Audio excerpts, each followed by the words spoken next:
Everybody, I'm back. Sorry for the long delay, but I hope this little vacation taught you guys a lesson. You need me as much as I need you. We all have grown. So, I thought I'd come back strong, better than ever, and I am better than ever. I'm coming back with a DVD review of the rise and fall of ECW. ECW. ECW. ECW. That's right, the rise and fall of ECW. But in all honesty, this DVD is jam-packed with a great story told. 2-disc set, as you can see, there, second disc. Haven't gotten around to watching the second disc, though. Just haven't really been busy lately, haven't really gotten around to watching it. But, hey, you never know, maybe I'll watch it after I make this video. After I'm done with this, I might watch it. You never know.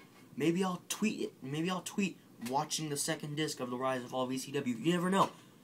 Twitter blast. @HeelGriggs. That's what's up. But, rise and fall of ECW, let me read on the back. They do the ECW chants. A chant still heard in the arenas around the world. ECW, Extreme Championship Wrestling, redefined professional wrestling in the 90s with a reckless, brutal, death-defying, and often bloody style that came to be known as hardcore. It attracted a rabid cult-like following that is still going strong today. The 6-hour 2-disc set follows the rise and eventual demise of the company that raised the bar and revolutionized sports entertainment forever.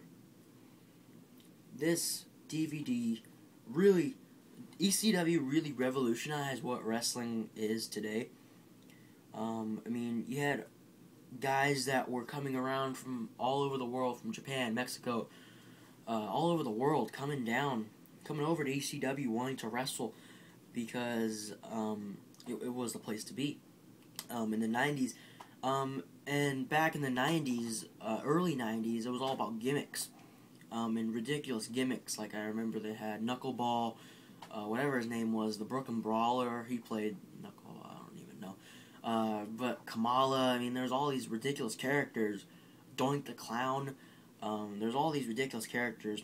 And then ECW came along. And I remember there's a great thing that Paul Heyman said in this DVD. He said ECW needed to be, he wanted to change like music had changed.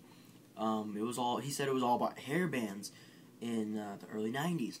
And along came Nirvana. And boom, industry changed. And he said that he wanted wrestling's Nirvana to come in and shake everything up. And that was what ECW did. They brought in,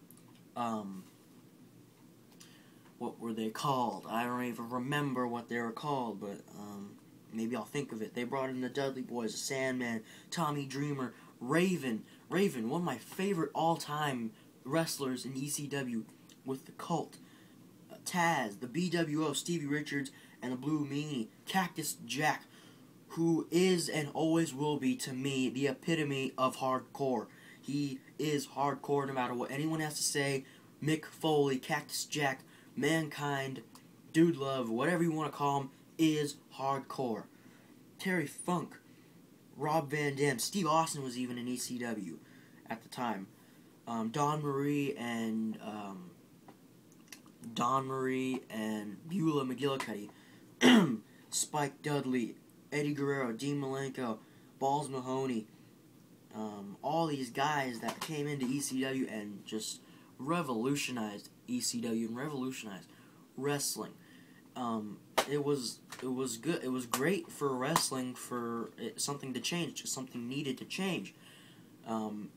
It is just a great story told about how ECW eventually split from the NWA when Shane Douglas, who I respect the hell out of Shane Douglas for doing this, won the NWA title and threw down the NWA title when he won it, and then proclaimed himself as the ECW champion. That's when ECW broke away from the NWA. And let's be honest here, the NWA was already killed a long time, more than a couple years before ECW was even born. WWE has already ran their course when ECW was even born. So NWA was already killed, and they wanted to break away from something that was killed and eventually was going to bring them down. So ECW broke away from them, and it was a good thing for them. They kept Shane Douglas as their world champion, and Todd Gordon was, I think, the president, and Paul Heyman was the boss. Paul Heyman is probably has one of the greatest wrestling minds of all time. He's definitely in my top 10 wrestling managers. Not just a manager, just one of the greatest behind the scenes wrestling people I've ever seen before. He has such a great wrestling mind, and ECW did a lot of things for wrestling. They brought in a lot of people. I really doubt that Rey Mysterio would be as big as he is in the United States without ECW. The first American company he worked for was ECW. They brought in Psychosis, Juventud Guerrera, Conan, all these lucha libres that were brought in and basically shook everything up. And they talk about how WCW raided ECW from they took Dean Malenko, they took Eddie Guerrero, they took Chris Jericho, they took Rey Mysterio, they took Psychosis, they took Conan. They took all these guys. Even Raven broke away from ECW at a time. WCW raided ECW of all their talent, of most of their talent.